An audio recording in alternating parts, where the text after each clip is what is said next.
Today I'm setting up this coffin-shaped enclosure for a black widow spider. The first thing I'm going to add is this biomix, which is a mixture between cocoa fiber, topsoil, and peat moss. This substrate will maintain humidity and it'll be a great base layer for me to build the rest of the enclosure on. My plan is to keep a black widow spider inside of this enclosure. These spiders usually spend most of their time toward the top of the enclosure, so I'm going to include a stick that's as tall as the enclosure to give her something to anchor her webs to. I included these two fake plants just to give the enclosure some color. And the centerpiece for this enclosure is this lower jaw from a young javelina. So now she has some high anchor points and some low anchor points to web up. And then I added a few more pieces for additional anchor points and just for aesthetics. I may change a few things before introducing the spider, but overall I'm really happy with the way this enclosure turned out. I think there's enough in there to keep her comfortable while also maintaining visibility of her. And it also helps that you could view the spider from any direction with this enclosure. Today we found a spider to go in the coffin-shaped enclosure that we recently set up. I wanted to find a black widow, but I found this one inside of a reclining chair that I was throwing away. So it sort of just appeared to me, and I took that as a sign as maybe this is the right one for now. To me, spiders are one of the most fascinating creatures on Earth, but I'm not a spider expert, so I need a little help identifying this one. I've narrowed it down to 3 possible spiders. Based on all the pictures that I looked through, the apps I've used, and the books that I've flipped through, it could be a brown widow, a male black widow, or possibly a juvenile female black widow. I've reached out to a few experts for help, but I'm still waiting on answers. If you're familiar with these species, let me know what you think in the comments. As soon as I dropped this little one in the enclosure, it went to work building a web. Widows are in the cobweb family of spiders, so they don't create the big symmetrical webs that are often associated with spiders. Their webs often appear messy and disorganized, but in fact they are expertly created to do a job. But more on that later. For now, we're going to let this little one settle in and we'll check up on him soon.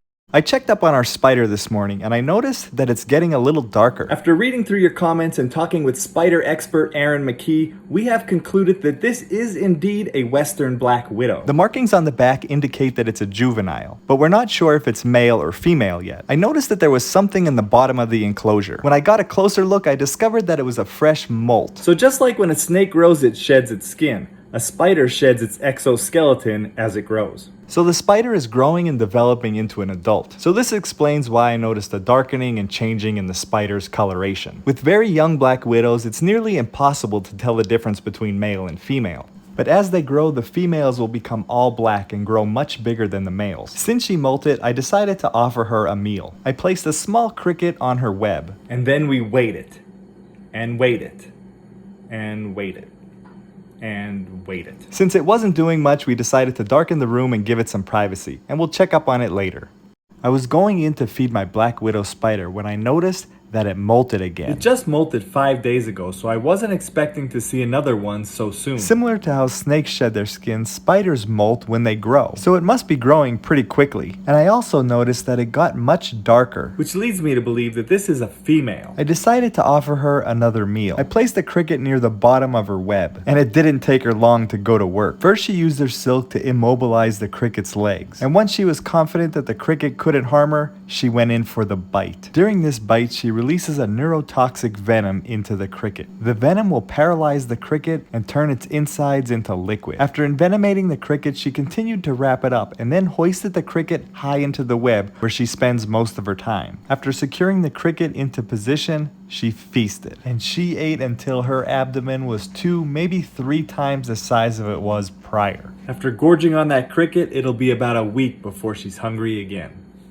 Today we're checking up on Lilith, my black widow. We fed her a cricket a few days ago, and after subduing her prey, she hoisted it up into her web where she feasted. But when I checked up on her today, I noticed that the cricket is no longer in the web. Apparently, she likes to keep a tidy home, so after she got done eating, she kicked the cricket out of her web. I removed the cricket from the ground beneath the web. It was a fairly large cricket, but as you can see here, she totally sucked out the insides, leaving nothing but a shell. I also noticed that she's getting even darker and losing the markings on her back. Here's a photo from only a week ago. This happens as black widows transition from juvenile to adult. Lilith will get most of her water from the foods that she eats. However, about once a week I like to lightly mist her enclosure, just in case she needs an extra drink. It's truly fascinating to see the changes that she's undergoing as she transitions from juvenile to an adult. We don't know the exact day that she hatched, but it takes them approximately 125 days for them to transition from juvenile to an adult. But based on all of her changes, I think in another few weeks she'll be fully grown. Today we're feeding Lilith, my western black widow. Her last 2 meals were crickets, so today we're going to change things up and offer her a waxworm. I placed the worm inside of her web and waited for her to respond. Although they have 8 eyes, black widows don't have the best eyesight. Their eyes primarily detect movement and changes in light. She primarily uses the vibrations in her web to find her meals. She has organs on her legs and body known as the slit sensilla, or the slit sense organ. This organ allows her to be incredibly synced to the vibrations in her web. It makes her entire web an extension of her senses. She can easily tell the difference between a meal stuck in her web from something else like a leaf falling into her web or even the wind blowing. After envenomating the waxworm, she hoists it high into her web where she'll begin to feed. Digestive enzymes that she released into the waxworm turns its insides into liquid. Over the next few hours, she'll suck the insides completely out of the waxworm, leaving nothing but a shell. You can see how much her abdomen expanded, so this was a big meal for her. She won't need to eat again for at least another 10 days. And this is Lilith now. You could see how much she's changed over the last 47 days.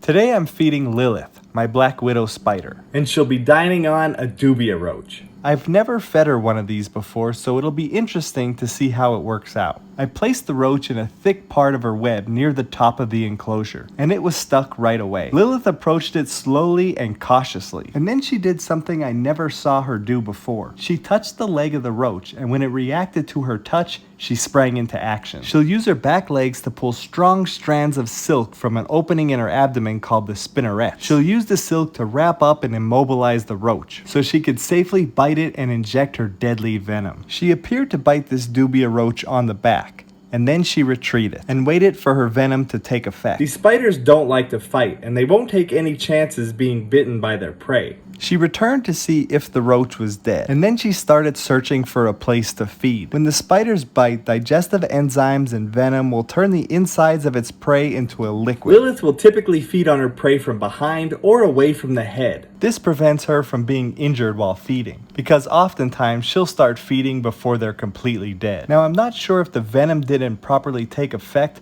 but she retreated again and waited. After waiting several minutes, she returned again to her prey. She started searching for a place to feed once again, but her prey started kicking. Now, I'm not sure, but maybe because the dubia roach has a hard back, her fangs didn't completely pierce it, or the venom wasn't properly distributed, or maybe these roaches are just really tough. She wrapped it up one more time and then started searching for a place to feed. She must have realized that the hard back of the roach was not an ideal location. But eventually she found a spot that suited her, which was the head of the dubia roach. From here, Lilith will use her sericeraal teeth to mash up the opening, infuse it with digestive enzymes, and suck the insides out. I'll let her finish up her meal, and we'll check up on her again soon. It's been 3 weeks since we last fed Lilith, my western black widow. So today we're feeding her a mealworm. I think the mealworm is slightly large from her, but we haven't fed her in a while, so we're gonna give it a try. She went after the mealworm right away and used her silk to wrap it up. She went in for a bite, but the mealworm was strong and pushed her away. So she continued to wrap up the mealworm, and then she retreated to her corner. She let the worm tire out for about 10 minutes before she went back. She approached the mealworm slowly and cautiously. She continued to use her strong threads of silk to immobilize the worm, but in this round she was focused on wrapping up the worm's head. The worm continued to struggle, but now that it was tightly wrapped up in her web, it was no longer a threat to her, and she's now able to safely secure a deadly bite. She sunk her fangs deep into the worm and injected a neurotoxin. Then she retreated back to her corner to wait for the venom to take effect, and after the worm was completely paralyzed, she went back to feed. After all that hard work, we'll let her finish her meal in peace, and we'll check back up on her soon. My black widow spider injected a lethal dose of venom into this mealworm and then waited for it to take effect. This is Lilith, my black widow, and today is feeding day. I've been feeding Lilith about once every 10 days or so. I offer her a variety of different bugs like mealworms, waxworms, crickets, and even dubia roaches. After envenomating the mealworm, she continues to wrap it up to ensure that it can't harm her. And then she uses strands of silk to hoist the mealworm high into her web where she feels safe and secure. In order to lift the heavy worm without it falling back to the the bottom, she cuts and reattaches strands of silk as she climbs. After getting the mealworm to her desired location, she continues to wrap it up. And then manipulates it into position so she could comfortably feed. The process of catching, wrapping up, envenomating, and getting the mealworm into position only takes a few minutes. However, she'll feed on it for hours. Strong digestive enzymes that she produces will turn the insides of the mealworm into a liquid. And after she's done sucking out the insides, she simply kicks the empty shell out of her web.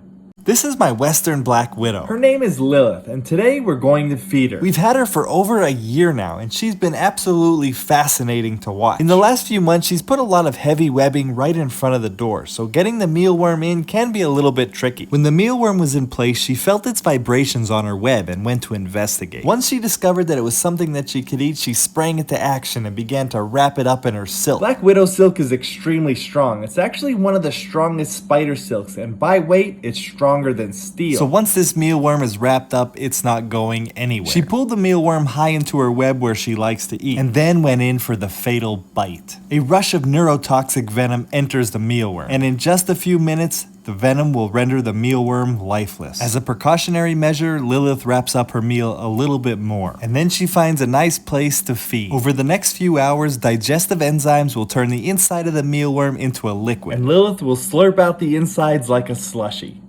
Today we lost my beautiful Lilith. Lilith was a Western Black Widow spider that we found as a baby. Over the last few weeks, I noticed some changes in her. She was a little less active and wasn't very enthusiastic about eating, but I didn't expect her to pass away. She was an amazing spider, and we all learned so much from her. So I'm going to do my best to preserve her. She just recently passed away, so she hasn't gotten stiff yet, which is good because I want to pin her and put her in a display box. And to do that, I want her to be soft and pliable so I could put her in a natural looking position without breaking her. I don't have the proper pins or board to pin her right now, but I do have them ordered. So I have to keep her little corpse hydrated for about 2 days until the order comes in. So I'm going to keep her inside of this jar on a damp paper towel. And I'll add just a little bit of alcohol to prevent any mold from growing. And then I'll position her as naturally as possible in case she does start to dry up a little bit. Because then I won't have to move her so much and risk breaking her when I go to pin her. We're going to miss Lilith around here. Her videos were always popular with everyone, and she was one of my favorite critters to watch.